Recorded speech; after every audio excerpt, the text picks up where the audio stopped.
Soy el doctor Alberto Pérez Contreras, soy el profesor titular del curso de cirugía de columna mínimamente invasiva en Ángeles Pedregal. Además, soy el coordinador de Cadena AMSICO para los dos grupos y de los congresos regionales AMSICO. Entonces, un gusto poder compartir con ustedes mi experiencia en cirugía de columna navegada. Este es el equipo de Spine Team México. Los 3 fellows de columna de este año, del 2024-2025, y obviamente presentar a todo el equipo, que somos 2 cirujanos dedicados a columna, el doctor Cantú y su servidor, y una neuroanestesióloga, la doctora Sofía Peña, y la maestra en ciencias Diana Chávez Lizárraga, que es la encargada y mano derecha de coordinar todos estos eventos. Los puntos a tratar serán los conceptos de navegación, que parecieran muy sencillos o muy cotidianos por lo que nos hemos acostumbrado, así como revisar que la evidencia actual en cirugía de columna y la aplicación de la navegación en la cirugía de columna ha sobrepasado los límites que hablábamos hace 15 años. Del flujo de trabajo que hemos visto en las publicaciones que nos hablan sobre precisión, que nos hablan sobre la expertise, como igual el trabajo en la cirugía de columna de un cirujano junior, un cirujano senior, pero sobre todo tenemos poca bibliografía que nos dice de los flujos de trabajo que vamos a seguir durante el procedimiento navegado dedicado. Obviamente esto nos lleva a un grupo de tips and tricks que vamos a ir desmenuzando y en donde tendremos pros y en donde tendremos algunos contras. Y obviamente me gustaría terminar esta charla con el futuro de nuevas tecnologías y las lecciones que nos han dejado, porque no todo ha sido un proceso llano, a veces hemos tenido altibajos y es interesante que lo compartamos entre cirujanos dedicados con. Es interesante observar esta diapositiva, porque la idea no es presentar la evolución del homínido, sino la idea es presentar un punto de vista de los cirujanos que nos dedicamos a la columna. Y yo en lo personal he pasado por estas 3 etapas, hasta llegar a la última, en la cual considero que la navegación es lo mejor y que en ciertos escenarios es altamente cuestionable que no lo utilicemos hoy día. Definitivamente, traspolando la evolución de la cirugía de columna navegada, por ejemplo, a la música, tenemos de aquí desde el lado izquierdo del fonógrafo, el gramófono, que hoy día solamente los podemos observar en museos. Posteriormente a los que nos tocó los tocadiscos, tanto el de 60 revoluciones y el de 40, los cassettes, los problemas que teníamos en los cassettes, que se atoraba la cinta, que teníamos que regresarlo manualmente con una pluma Bic, y obviamente lo que involucró en los años 70 y años 80 los sistemas de audio personalizados. Para nosotros fue un boom el observar esto, porque de tener que estar anclado en tu casa ya te podías llevar la música contigo en el sistema de audio. Y obviamente en 1995 el iPod revolucionó todo. Y en ese momento decíamos ya no ver nada más que el iPod. Y hoy día toda la música la tenemos descargada en el teléfono en diferentes plataformas o en plataformas completamente en streaming como Spotify. Y esto hace 15 años era impensable. Hace 15 años que yo comencé en cirugía de columna mínimamente invasiva, cuando hablábamos de cirugía navegada, era satanizado, era utilizar demasiado para hacer una cirugía de columna. Esa era la opinión en aquel entonces. Obviamente, tenemos que entender que esto fue todo un proceso. Y esta es la navegación y cómo, por ejemplo, en los años 70, cuando fue diseñado el primer sistema SIC de mapas computarizados de un antes y un después. Nosotros venimos de una generación que nuestra navegación era la guía roja, era un guía de mapas que tenías un librito en la guantera de tu coche. Y hoy día ya ese guía desapareció y nos ha llevado a nuestro teléfono. Nuestro teléfono se ha convertido en nuestro sistema de navegación. Pero tenemos que entender cómo actúa el sistema de navegación. El sistema de navegación, al final de cuentas, es una triangulación de ubicaciones. Es muy fácil cuando conceptualizamos lo de los satélites en la órbita para a través de este sistema de triangulación decir dónde estamos. Pero es mucho más sencillo en la imagen del lado derecho. Primero que nada, nosotros le tenemos que entregar a nuestro vector, a nuestro satélite, un punto de referencia conocido, que antes eran las constelaciones, eran las estrellas, eran los meridianos, y hoy día, pues es una referencia que anclamos al paciente. Pero esta ubicación donde nosotros les entregamos a los diferentes softwares, a los navegadores, de dónde se encuentra el paciente, le va a decir dónde se encuentran mis instrumentos, que serían los vectores de triangulación que hacen todos los sistemas de navegación. Y lo único que varía de uno a otro es este sistema de software que tiene. Y el software sí marca diferencia en los sistemas de navegación. Como hablaré más adelante, hay algunos de estos software que son altamente precisos y los otros son demandantemente precisos, es decir, dependen demasiado del orden y de la tarea que hace el cirujano en quirófano. Nuevamente, empecemos a hablar. ¿En qué etapa estamos actualmente de la cirugía? Si empezamos a analizar los primeros rastros de una cirugía descrita hace 3000 años, al descubrimiento de los rayos X en 1896 y en 1960, ya el primer fibroscopio que fue llevado a quirófano, cómo progresamos a la navegación en 1995. En el 2017 ya se incluyen los brazos robóticos y en el 2023 la realidad aumentada. Entonces, hoy día podemos estar hablando seguramente a finales de este año en nuestro país de cirugía guiada por realidad aumentada y asistida por navegación en auto. Pero la realidad es que cuando hablamos de navegación en nuestro país, seguimos operando como en otros países se operaba en 1995. Estamos hablando de casi 30 años de diferencia que no tenemos con otros lugares. Y probablemente, como repetimos este año, podamos incrementar o acortar nuestra distancia con lo que están haciendo en otros países a 1 año o 2 años.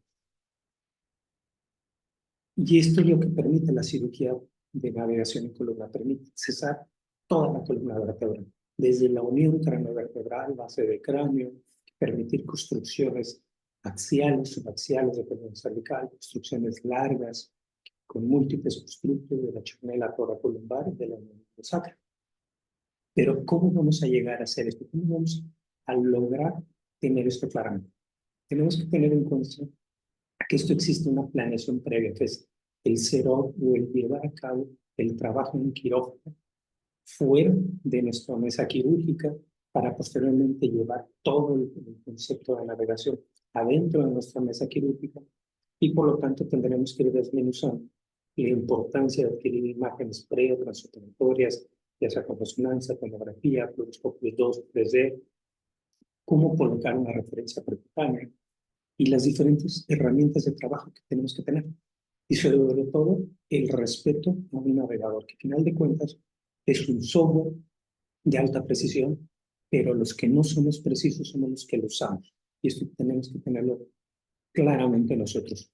El software lo único que nos va a hacer es lo que hace el Waze hoy día para desplazarnos de un lado a otro. Nos va a dar una trayectoria precisa, pero no va a suplir nuestra experiencia al manejar, no va a suplir nuestra experiencia operar. Y obviamente, al ser equipos que ocupan un gran espacio, tenemos que tener en cuenta esto.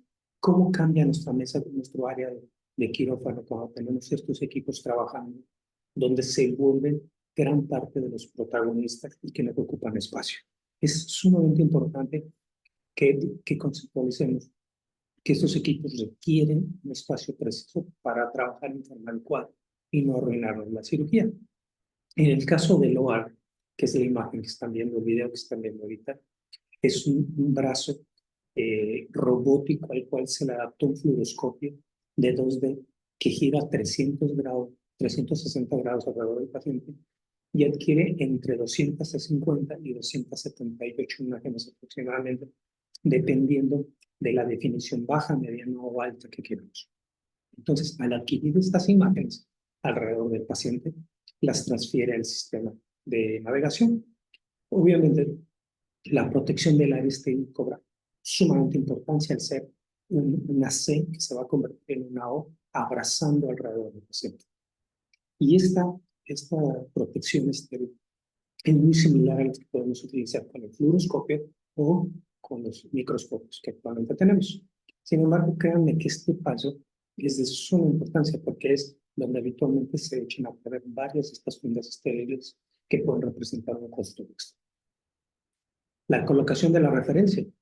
Actualmente nuestra experiencia nos ha dado que una línea recta que une la punta del coxis al ala del ilíaco nos da con una precisión del 99% donde está la espina ilíaca posterior superior, con la cual se hace una decorticación en línea recta paralela propiamente al hueso, y posteriormente se coloca una referencia percutánea. Esta referencia percutánea es de 2 medidas, de 10 centímetros o de 15, habitualmente utilizamos la de 15, y una vez que se ha decorticado se coloca caudal y medial para alejarnos de nuestra área de trabajo porque hacemos cirugía percutánea principalmente. Y observen que lo que estamos señalando es hacia el lector óptico. Este paso es fundamental, es donde más errores se pueden cometer. Muchas veces colocamos estas referencias dirigiéndose hacia un lugar donde el lector óptico la hace inaccesible y automáticamente perdemos el tracking o la trazabilidad de nuestro procedimiento. Nuevamente, regresa el OA que se encuentra en forma de C y se cierra alrededor del paciente, se libera la funda estéril del lado contralateral, se permite el cierre y una vez teniendo el cierre lo que tenemos que vigilar es lo que comentábamos de los principios de navegación que mencionan los satélites. A nuestro paciente le hemos colocado una referencia que le hemos entregado al navegador de decirle dónde está el paciente. Segundo, al sistema de imagen se encuentra con varios puntos lectores de parte superior, donde le decimos es, una vez que se abraza al paciente alrededor, esta imagen que adquiere 360 grados, se la voy a entregar al sistema de software de navegación. Entonces le voy a decir, este paciente que se encuentra fijo con la referencia, adquiere una imagen para decirle dónde está el paciente y de esa manera vamos a empezar la triangulación de nuestros instrumentos. La protección del área radiológica es de suma importancia. El lugar más seguro para colocarse es en la parte posterior del carro o del carro de supermercado que maneja el fluoroscopio porque la radiación se emite en alas de mariposa alrededor del agua. En esta parte es donde va a llegar la menos cantidad de radiación posible. Y otra de las configuraciones que tiene este equipo en particular es que permite crear, después de que adquieres una imagen, una forma de cruz, que es esta de color rojo, y que te permite desplazar la imagen craneal, caudal, derecha, izquierda, las veces que sean necesarias, sin tener que emitir una nueva dosis de radiación. Y esto también te disminuye exposición al paciente, exposición a todo el personal que estamos en quirófano. Y hay que recordar que la mayor precisión se coloca en el isocentro. Es decir, si voy a trabajar en este espóndilo, donde voy a fusionar el 4, el 5 y S1, la idea es que el isocentro quede en el cuerpo vertebral de L5. De esta manera, yo sé que la precisión va a ir alejándose conforme se aleja del isocentro el algoritmo de precisión. Si voy a trabajar en L3, obviamente tendré que ir moviendo el isocentro hacia un lado o hacia el otro. Este es en tiempo real, es un video no editado en cuanto a la adquisición de la imagen. En el monitor es perceptible cómo va creciendo esa barra de color verde, que es la transmisión de las imágenes desde el OAR hasta esta estación de trabajo. En esta estación de trabajo habitualmente hacemos un segundo chequeo de la anatomía del paciente que ya se encuentra en la posición anatómica que vamos a trabajar, que puede ser en el supino, no lateral. Después se hace la extracción de la OARM o la puedes dejar dentro del equipo. En mesas como las que vieron en el inicio, es factible mover el aparato o el equipo cranealmente para alejarte del área lumbar. Estamos hablando del área lumbar, la chica lumbar, posee los sitios de mayor frecuencia de realizar la cirugía.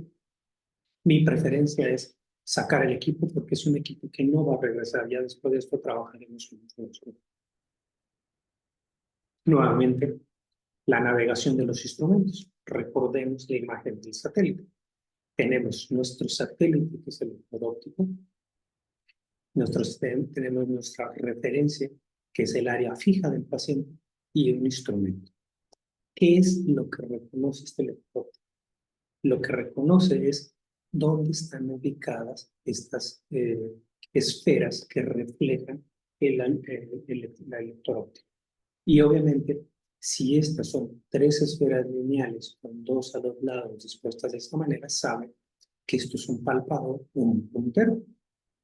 Sabe que si tienes solo 4 esferas dispuestas de esta manera, que es un dilatador. Reconoce al IMCD por la forma en la que están ubicadas esas 4 esferas, de igual manera el insertador de caja y nuestro insertador de tornillo. Pero les puedo decir que el 90% de las cirugías navegadas de columna se podrían hacer tranquilamente solo con la IMCD y este dilatador. Todos los demás los podemos suplir con otro tipo de herramientas.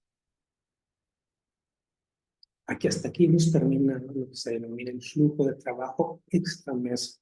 Ahora vamos ya a la mesa de trabajo y lo que se ha denominado cirugía de columna total. Es decir, se hace desde la planeación de la incisión hasta la colocación de los tornillos en la mejor posición, colocación de caja, resección ósea, osteotomías y, ¿por qué no?, hasta el planear el premoldeamiento de la barra de colocar. Y este es un ejemplo de lo que sería en el lado izquierdo una fotografía de una cirugía de tricofluoroscopía. Este es un abordaje para L4, L5, C1, y lo que observamos son líneas equidistantes, cuadritos. Línea media, que son las espinosas, línea pedicular, y a 2.5 o 3 centímetros, nuestra área de incisión. En forma tradicional, 5 centímetros de laterales de la línea media para nuestra área de trabajo para un tilín. ¿Qué observamos en la navegación? Línea media, pedículos, 5 centímetros de la línea media donde haría yo las incisiones para un abordaje percutáneo guiado por fluoroscopía desde solamente, y donde en forma ideal se realizan las incisiones para colocar la mejor trayectoria posible del tornillo, es decir, completamente convergente. Esos tornillos que luego vemos en las radiografías que literalmente se están besando uno a uno de tanta convergencia que tienen y que siguen perfectamente la trayectoria del vehículo. Y esto es lo que significa el gran cambio de navegación desde nuestro punto de vista.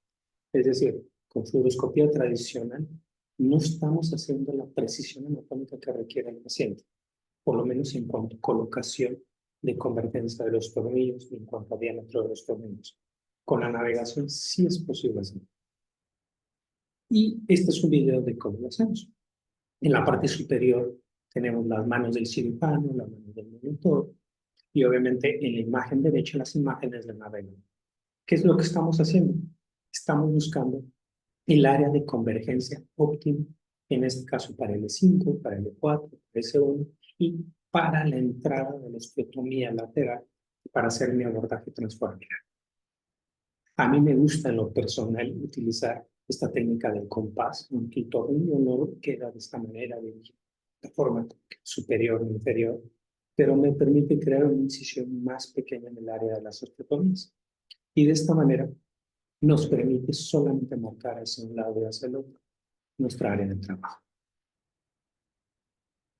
También nos permite, a través de este dilatador, hacer toda la disección de la articulación lateral. En este caso es un abordaje transforaminal, un tilizamiento invasivo guiado por navegación. Y posteriormente, al trabajar con ese dilatador navegado, empieza una serie de dilatadores hasta llegar a la colocación del separador final. Este es un separador de 2 valvas, pero también puedes utilizar un separador sin valvas o un separador de tribales. Lo importante es que se hace una disección muscular para la articulación dirigida a la convergencia necesaria para trabajar y colocar tu caja en la mejor posición posible. Observen la trayectoria que se ve en las imágenes laterales de radiografía compuesta. Podemos ver cómo en la planeación de nuestra colocación del separador observamos que la caja va a cruzar hasta el lado contralateral. Se pueden colocar cajas que habitualmente en PLIF son de 22, máximo 26. Y en este tipo de cirugías pueden colocar cajas de 32, 36 de longitud por el tipo de trayectoria seleccionada.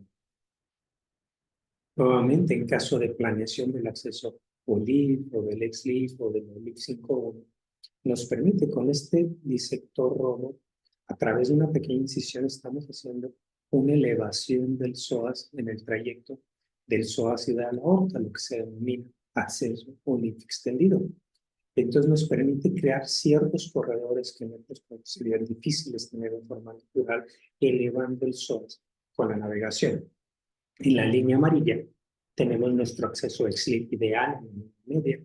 En nuestra línea magenta tenemos cómo sería el OLIF tradicional, con solo marcaje fluoroscópico. Y observen cómo con la navegación es una trayectoria completamente diferente, pero que a final de cuentas tenemos que alcanzar, trabajar entre ambas líneas, como sería el fluoroscopio. Nuevamente, lo que nos permite este puntero es verificar que solamente hemos sacado una porción mínima de hueso, en este caso la articulación lateral para el acceso al disco, sin manipulación de retracción de elementos neurológicos para la inserción de la caja. Y obviamente tenemos toda la confianza de trabajar con la Yamashiro navegada, de insertar a la cresta ilíaca y obtener el aspirado en el óseo para aumentar la posición. En cuanto a la caja, estas son cajas 100% navegadas, pero en caso de no tener cajas dedicadas a la navegación, se pueden crear figuras geométricas con instrumentos de todos los navegadores actualmente disponibles que hacen factible navegar instrumentos no dedicados. Más adelante veremos un ejemplo. Pero de esta manera, observen, tenemos el microscopio, tenemos la imagen del microscopio, en el centro, en la parte superior derecha, tenemos la imagen del navegador y tenemos el cirujano insertando una caja de 36 milímetros de longitud a través de una mínima osteotomía para el acceso de TLIF minimamente invasivo. La colocación de los tornillos. ¿Por qué colocar clavos guía o clavos de Kirchner si lo estamos navegando? Porque una vez que hemos colocado la caja, se han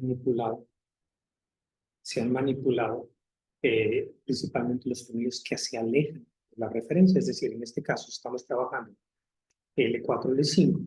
El tornillo de L4 se desplaza algunos milímetros cranealmente al colocar la caja. Entonces, por eso colocamos los clavos. Hay cirujanos que canulan el pedículo, que pueden utilizar punzón, lesma, mechuelo y dejan el orificio libre, y lo que hacen con el navegador es buscar con la punta del tornillo el orificio para después colocar el tornillo. Simplemente son preferencias y las dos son opciones bastante válidas de acuerdo a la experiencia del cirujano. Este es un ejemplo sin colocación de clavo de Kirchner. Después de usar el punzón, las lemas, estamos utilizando una tarraja mechuelo, y esto es lo que le comentaba en cuanto a la convergencia del tornillo. Son tornillos que literalmente se están besando al frente y que tienen un fenómeno extremadamente bajo y colocado de esta manera. Suelo dejar esta proyección geométrica, que es donde planea el tornillo, y pues suelo pedirle al ingeniero biomédico que me dé una proyección de 2 centímetros distales a la punta del tornillo. Esto lo que hace, en primera instancia, es me crea una imagen visual de a dónde voy a llegar si sigo trabajando con ese instrumento en esa trayectoria. Pues para mí ha sido un punto muy importante, principalmente en las etapas de aprendizaje, porque el punto verde dice dónde está el tornillo, el punto rojo dice a dónde va a llegar. Entonces, con esa manera, que no salgamos de esta figura geométrica y los tornillos no abocardan ni hacen una falsa vía ni un trayecto no deseado. También esto ha permitido que sirva como una herramienta de enseñanza. Es decir, al estar todos observando dónde está mi tornillo, a dónde está iniciando, dónde está terminando, es muy fácil que aprendas o que estés dejando a que un cirujano y un aprendizaje haga la colocación del tornillo simplemente. Y es a esto a lo que me refería con abrir la presentación. ¿Qué ha hecho la navegación en los artículos que se dieron hace 10 años? Cirujanos junior, es decir, fellows de columna en sus primeros años, contra fellows de columna en sus últimos años, contra médicos staff, más de 10 años de experiencia, la navegación lo que entregó es una precisión en los tres grupos exactamente igual. Entonces, desde mi punto de vista, la navegación lo que hace es dar resultados similares independientemente en qué etapa estés como cirujano. Obviamente, lo que te dice la etapa como cirujano es a quién le debes de poner tornillos y a quién no. ¿Cómo debes de hacer la fusión y no debes de hacer la fusión? Esto simplemente es una herramienta más para hacer una técnica quirúrgica que has decidido. Este es el caso de una trayectoria de caja navegada lateral para un acceso lift. Observen que creamos una figura geométrica, cómo quedaría una caja X-Lift en el lugar deseado. Posteriormente hacemos la colocación geométrica o la figura geométrica de cómo es mi acceso lift si yo decido dejar ir la caja exactamente en esa posición sin hacer la maniobra ortogonal. Y con esto estamos recreando con el puntero es la maniobra ortogonal para corregir mi posición de entrada oblicuo al colocar la lateral. Y este es el ejemplo, observando ya la caja, cómo está entrando el trayectorio oblicuo, y abajo cómo está el cirujano haciendo una maniobra ortogonal, sin forzar la caja, sin forzar el instrumento, observando la imagen del navegador y martillando alrededor de este instrumento para colocar la caja.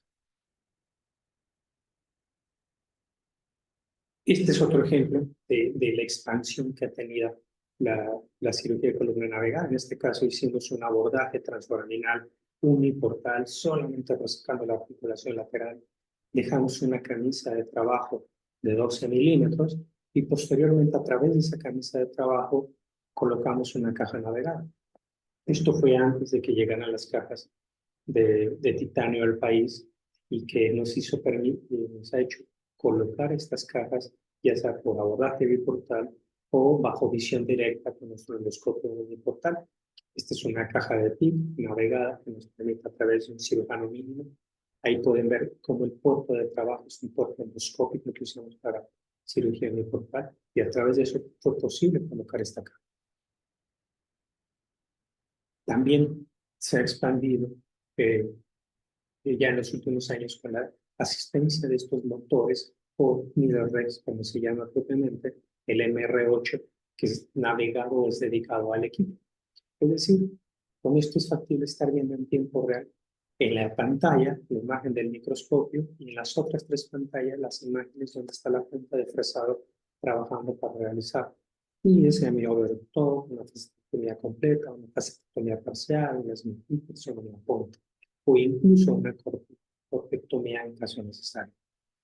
Y del lado derecho, a diferencia del lado izquierdo, que es un motor de alta velocidad, es un motor de baja velocidad y de alto torque, que lo que permite es colocar un tornillo, evitando la imprecisión del giro de la muñeca del cirujano.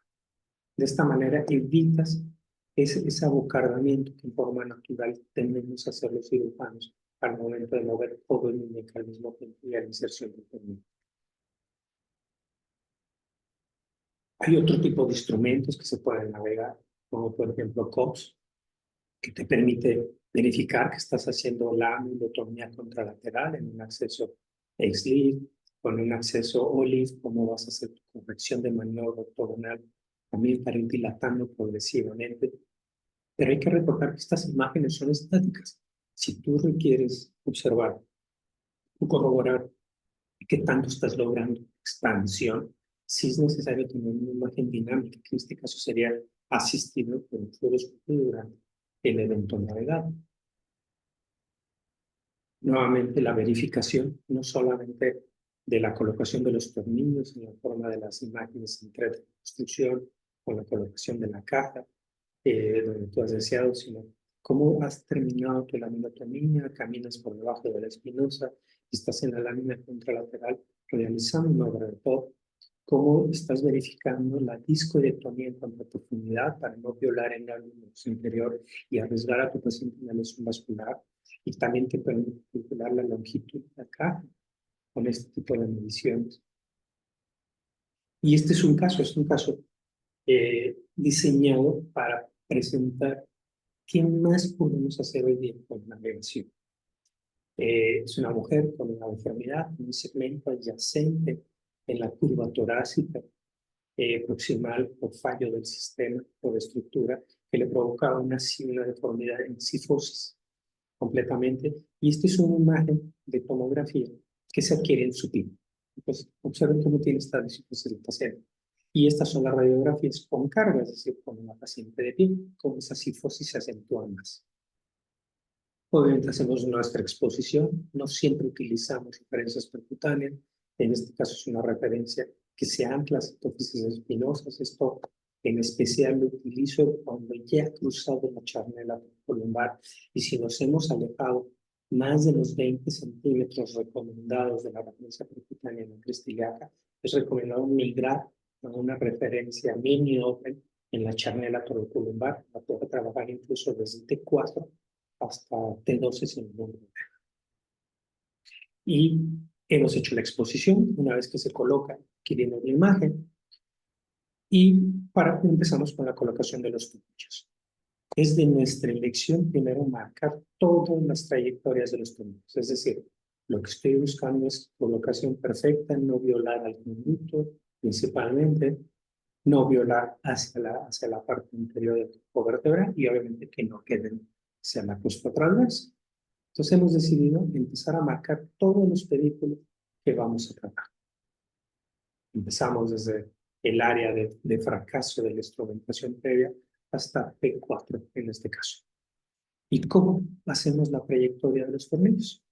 Es aquí donde viene una herramienta que todos los sistemas de navegación, no solo este tienen, que se denomina SureTrack. Lo que significa es que vamos a convertir una herramienta que no es nativa navegada del sistema en una herramienta navegada. Entonces, adaptas diferentes configuraciones de estrellas o de referencias a un instrumento y debe ser un instrumento recto. Si vas a utilizar un Midas-Rex, debes de trabajar en la parte recta del Midas-Rex, no en la parte curva. Y este es un caso en el que hemos hecho navegado un Midas-Rex. Entonces, esta punta que observan aquí realmente es el Midas-Rex que nos va a hacer con una fresa de 2.3 la trayectoria para colocar un tornillo de 4,5. Entonces, todas las trayectorias que hemos marcado previamente, ahora el siguiente paso es hacer toda la perforación del cuerpo vertebral para colocación del tornillo. Entonces ahí es donde estamos entrando. Primero hacemos un pequeño giro de la fresa para hacer un orificio inicial, un entry point, un punto de entrada, para que no tengamos mayor movimiento. Y obviamente bajo visión directa hacemos toda la canulación. Puedes quedar a la mitad del pedículo en el mecanotrimpador, puedes avanzar todo el pedículo en el mecanotrimpador, puedes hacer toda la trayectoria completa hasta el cuerpo vertebral y después colocar un trimpador. Pero esto lo que te ahorra primero es la imprecisión de colocación del tornillo y segundo, la violación de la cortical media o de la cortical anterior, que estos tornillos son los de principal peligro de daño. Y aquí tenemos en el video del lado izquierdo a manos del cirujano y en el video de manos derechas la imagen del navegador.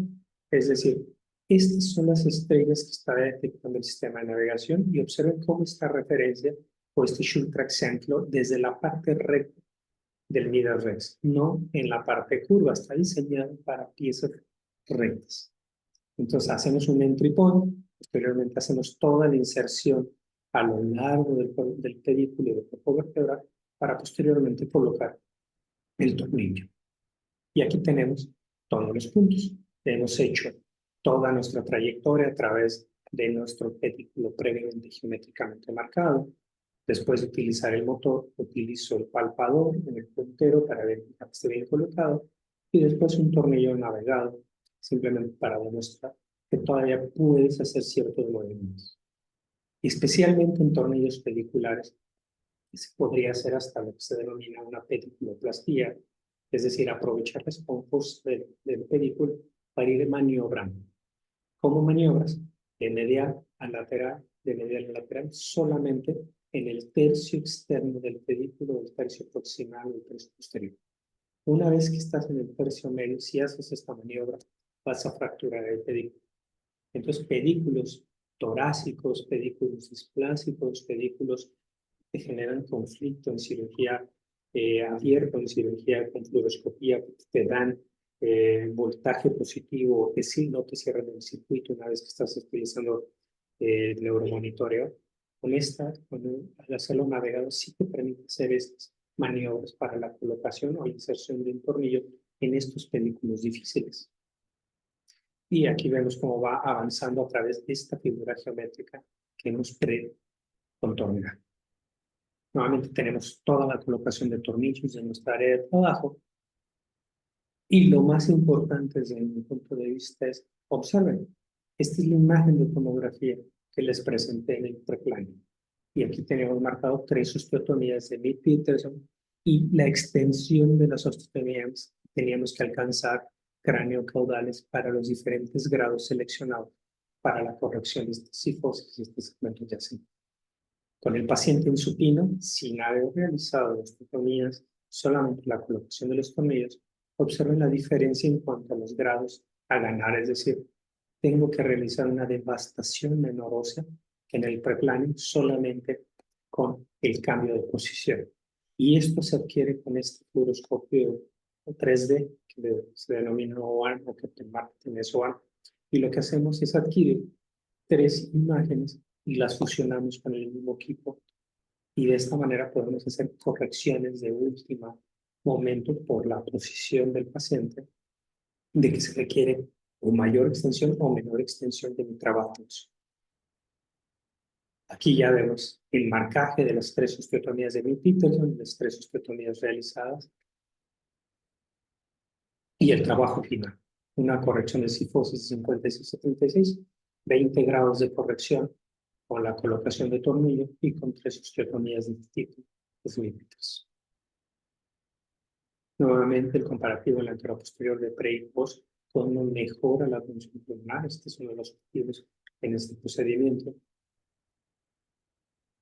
¿Y qué sería, qué sigue en cuanto a otro tipo? Obviamente hablé más de esta estación de trabajo y el Steel Station 8 Electronic, que es con el que más experiencia tenemos. Pero no son los únicos.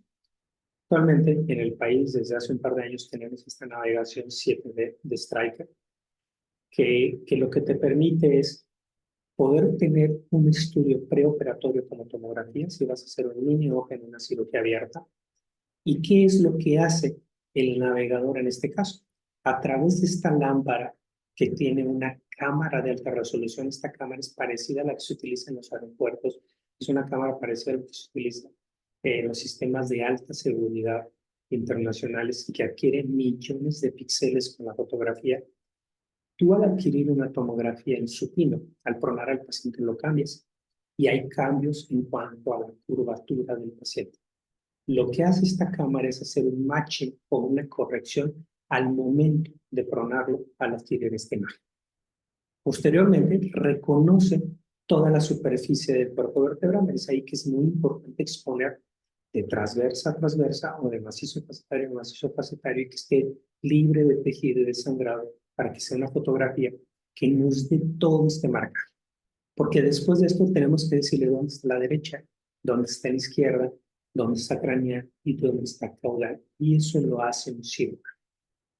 Es decir, este sistema te permite navegar un procedimiento abierto con un estudio de preplanning en aquellos hospitales que no tengan este fluoroscopio 3D que mencioné previamente. Te permite que tú llegues incluso con un estudio diagnóstico de tomografía para hacer esta cirugía navegada 100%. En nuestra experiencia, como hacemos predominantemente cirugía percutánea, utilizamos unas referencias, que en este caso utiliza 2 clavijos, y ahí se adapta el sistema de referencia, y nuestra información que le entregamos al software de navegación de este sistema 7D, lo hacemos a través de esta Y que colocamos en la superficie del paciente. Y ahí le vamos a decir que es derecha, que es izquierda, que es cráneo, que es caudal. Nos permite planear tornillos, nos permite colocar el node PMG, canular cada uno de los pedículos.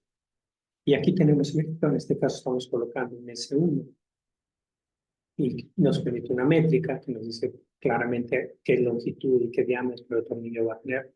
Pero desde mi punto de vista, lo más relevante que tiene el 7D respecto al sistema OAR es que nos permite crear estas mediciones. Nos permite ver en un preplanning qué angulación segmentaria tiene. Ahora sabemos en los conceptos de alineación sagital que lo que creíamos como una lordosis universal de L1 S1 es mentira, que hay diferentes formas de acuerdo a los Rossolini. Entonces me permite hacer un preplanning, es decir, en este caso que tiene 14 puntos grados, ¿qué va a pasar? Que si le hago una cirugía y hasta dónde lo quiero llevar. En este caso teníamos que lograr 17 grados y llegamos a 16.9.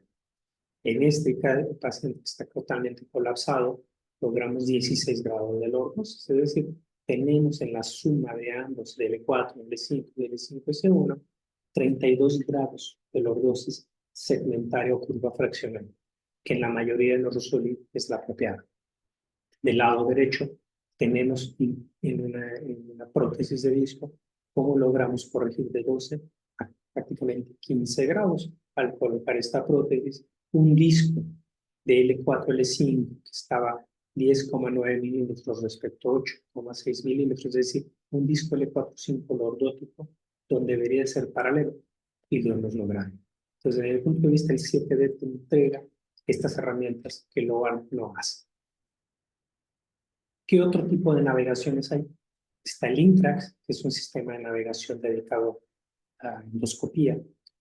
Y para esto tenemos que crear un campo magnético alrededor del paciente y solamente se requiere una imagen anteroposterior y lateral.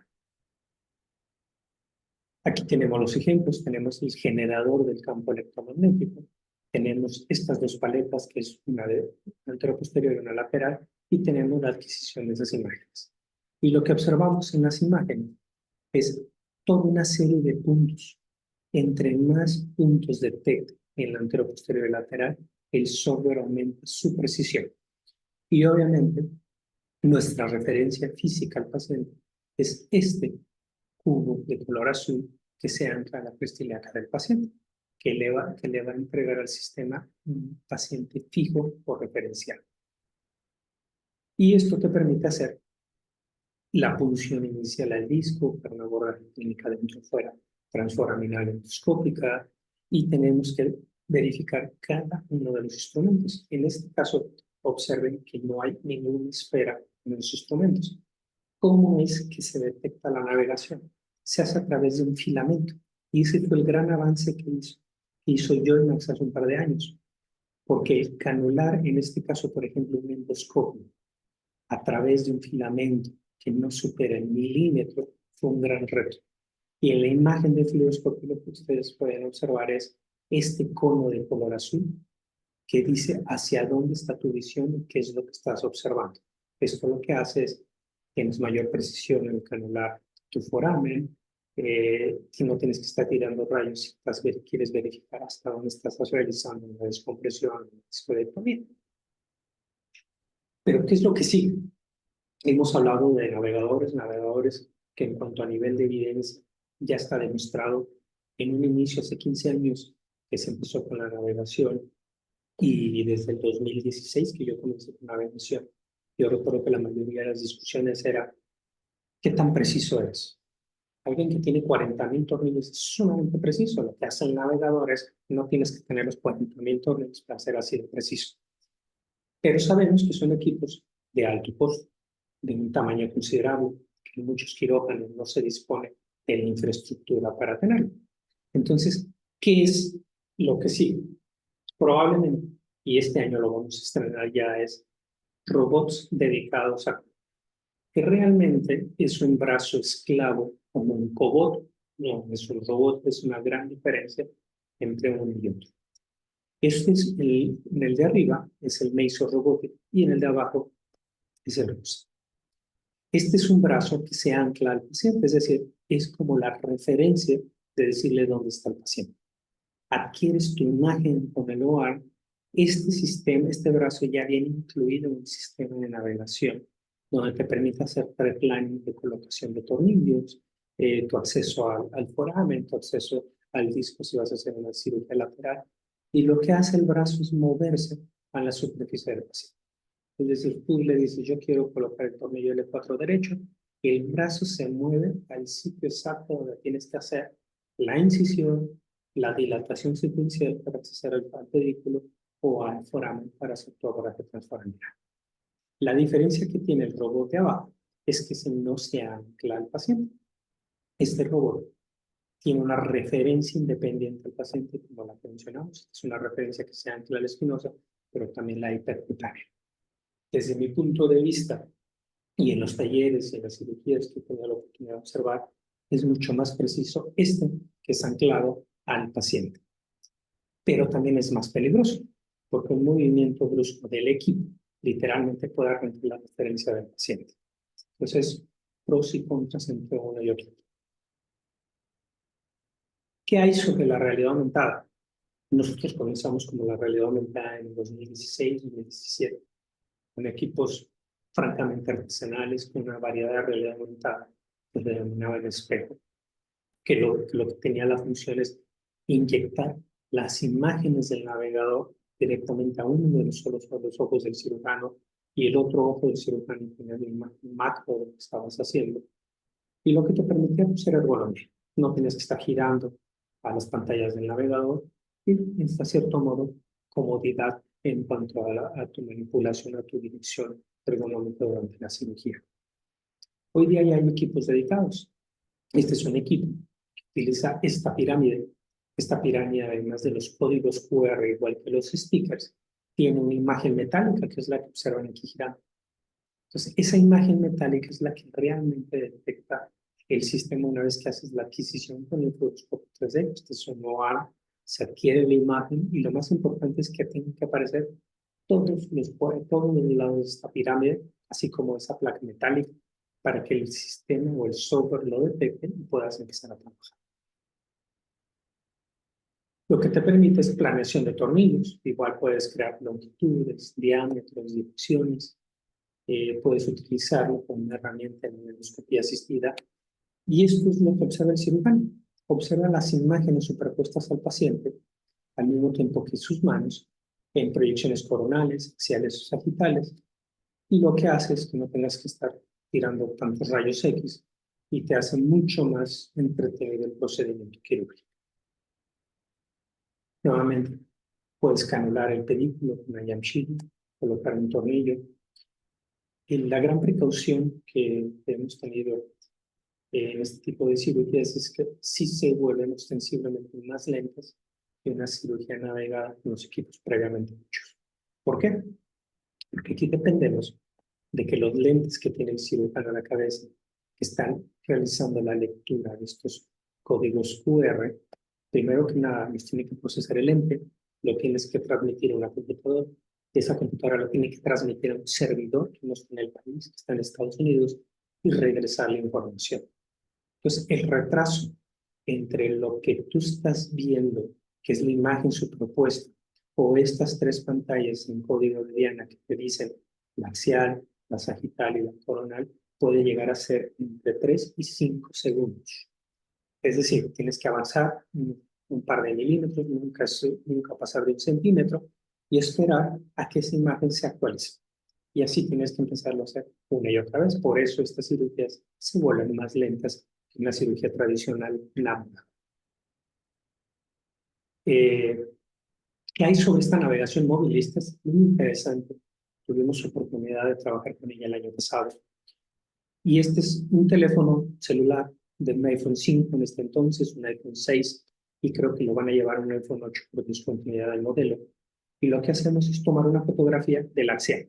Es decir, quiero colocar un tornillo en L4, axial, exactamente en el pedículo de L4.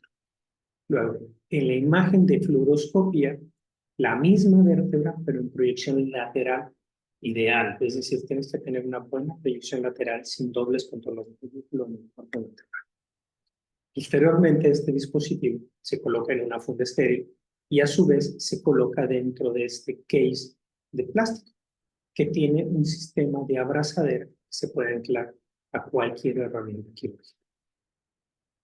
Aquí tenemos el ejemplo. Lo que estamos haciendo es la colocación del tornillo. En el video del lado izquierdo, en la axial de resonancia magnética, digo que tan convergente lo quiero. Y en la lateral, la dirección del tornillo debe de seguir en cuanto al futuro posterior. Posteriormente, este dispositivo se ancla al punzón, lesna, machuelo, destornillador, y lo que te da es un blanco de dial. Si es verde, significa que vas en una trayectoria perfecta. Si no está en verde, te marca un vector hacia el cual tienes que desplazar el instrumento y el dispositivo para llegar a alcanzar la trayectoria ideal. Y la precisión en más de 500 cirugías realizadas en Estados Unidos en la primera instancia con el médico que lo desarrolló es del 99%.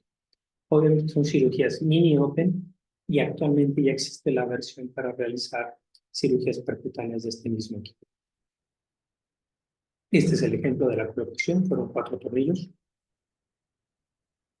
¿Qué hemos aprendido en este trayecto de prácticamente 10 años realizando cirugía navegada, más de 1.500 cirugías realizadas? Lo más importante desde el punto de vista es mantiene al cirujano en un flujo de trabajo estructurado. Y un flujo de trabajo estructurado te hace tener menos errores durante la cirugía. Y después de ya no, como decíamos hace 10 años, que tenías que tener 50 cirugías navegadas para lograr un grado de expertise, hoy ya sabemos que los cirujanos, entre más experiencia tienen, más se adaptan a esta tecnología, pueden tener incluso 10 casos y alcanzar estos tiempos. Es decir, un clic minimamente invasivo, realizarlo en menos de una hora, incluido tornillos. El XLIF o el OLIF, entre unos 60 y 70 minutos, incluido tornillos y la colocación en la caja. Te da una seguridad de la colocación de los implantes superior a la confidencia del cirujano. Nosotros realizamos un solo spin al inicio para la colocación de la parte metálica, para hacer las osteotomías, dejando la colocación de cajas a después. Y obviamente la parte dinámica, que es la colocación de la barra, siempre utilizamos un fluoroscopio. Aún así tenemos menos tasas de exposición a fluoroscopía que en cirugías abiertas o en cirugías tradicionales. En cuanto a las nuevas tecnologías, creo que el robot, y esto es también charla con cirujanos que han trabajado con robot en los últimos 5 años, es una excelente herramienta de publicidad en tu centro de trabajo. Mi opinión personal sobre la realidad aumentada me resulta entretenida, pero no me ha resultado funcional. Y quiero concluir con esta diapositiva porque muchas veces en quirófano tienes todo, estás haciendo un XLIF Promo, siendo de los primeros, de los pioneros, utilizando los equipos más nuevos, tienes todos los equipos en quirófano, pero a veces tienes todo en quirófano, más no lo que más quieres. Y esta sería la última diapositiva y me gustaría que comenzáramos, si alguien tiene preguntas.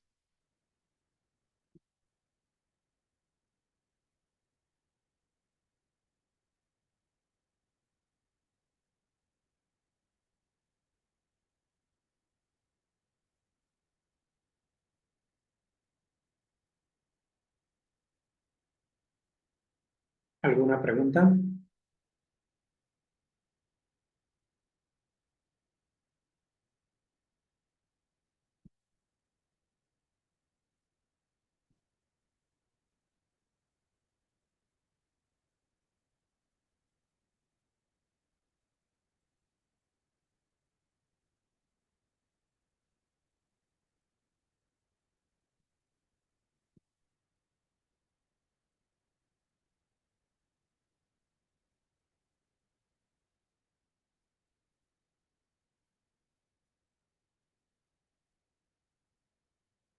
Hola, buenas noches. ¿Alguna pregunta de la audiencia? ¿Qué tal, doctor Alberto? Buenas noches. Tengo una pregunta, Javier Martínez. Un gusto, doctor. Dime. Doctor, una duda meramente de experiencia. Usted menciona que nada más hacen un spin, ponen las agujas Kirchner, después ponen la caja y la variabilidad de la altura de la caja, pues obviamente nos modifica, ¿no? El trayecto ya no repite spin. Mi pregunta es, ¿En algún momento, al momento de estar pasando el tornillo, se les ha quedado atorado alguna de las agujas Kirchner? Meramente porque nosotros normalmente siempre ponemos la caja y repetimos spin, aunque tengamos los Kirchner colocados como para evitar ese margen de error, nada más es una duda. Sí, sí nos ha pasado. Se han quedado fragmentos de clavos Kirchner o de nitinol, más frecuentemente nitinol. Eh, el principal consejo para evitar esto es la función del clavo Kirchner es que encuentres el orificio del pedículo canulado en forma más rápida. Entonces ya una vez que encuentras el orificio, un par de roscas y extraigo el clavo de Kirchner. Entonces el resto de inserción del tornillo realmente no requiere el Kirchner. Simplemente es encontrar el orificio en forma más fácil. Perfecto, muchas gracias. Otra pregunta a raíz de lo que menciona, al momento de sacar la Kirchner y estar canulando ya con el tornillo, esa variabilidad de la altura no les ha causado que quede a lo mejor un tornillo un poco que rompa alguna cortical o algo. Aquí la clave es el tornillo, principalmente porque cada vez tenemos, por lo menos en el mercado, tornillos cada vez más agresivos, de características troncocónicas o cónicas, o con esos pasos de cuerda que avanza muy rápido el tornillo. Entonces aquí la clave es, no debes de forzar. Yo lo que les digo siempre a mis fellows es, el movimiento es de muñeca, solamente en la matraca del destornillador, para que el tornillo tiene que seguir el orificio que ya creaste previamente.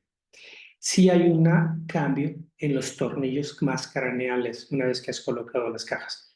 Y por ejemplo, el desplazamiento que hemos observado es si tienes un colapso en L5C1 y colocas una caja de 10 milímetros de altura, el tornillo de 5 siempre se va a ver que pareciera que está quedando en el foramen o muy pegado al foramen.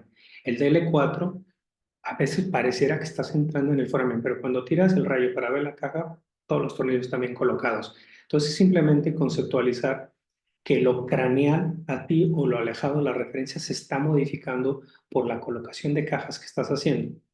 Y lo más importante es no manipular. Siempre le digo, como siempre les repito, es tienes que detener con tu mano izquierda, el cirujano diestra, la referencia para que lo estén viendo el navegador y con tu mano derecha simplemente mover la matraca. Ese es todo el trabajo que tienes que hacer una vez que has encontrado el orificio. Perfecto, doctor, muchas gracias. Con gusto. ¿Alguna otra pregunta?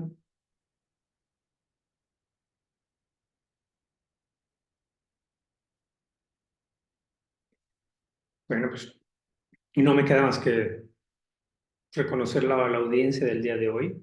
Veo a mucha gente conocida. Con todo gusto pueden hacerme llegar sus dudas, ya sea a través de Academia Psico o a nivel personal, y con todo gusto se las resolveré. Y nuevamente, pues terminé con la última diapositiva donde eh, a finales de este mes se va a dar el primer curso de taller a Academia Psico Fellows, que es el día de hoy, y que va a contar, probablemente va a ser el primer curso, por lo que hemos averiguado, a nivel Latinoamérica, si no es que en América, que incluye una modalidad nueva en el país que es realidad virtual endoscópica. Entonces, los participantes de este taller van a tener una inmersión en un metaverso donde van a poder practicar los puntos de referencia anatómicos en modelos de realidad virtual. Posteriormente, modelos reales con patología foraminal, hernias de disco, estenosis del conducto, hernias de discos centrales, y después de esto, tiempo cadavérico para terminar con cirugías en vivo. Entonces, me atrevo a presumir que es el primer congreso en Latinoamérica de este tipo y seguramente en América, que próximamente podría decirles esta noticia. Gracias a todos por su presencia y estamos en contacto.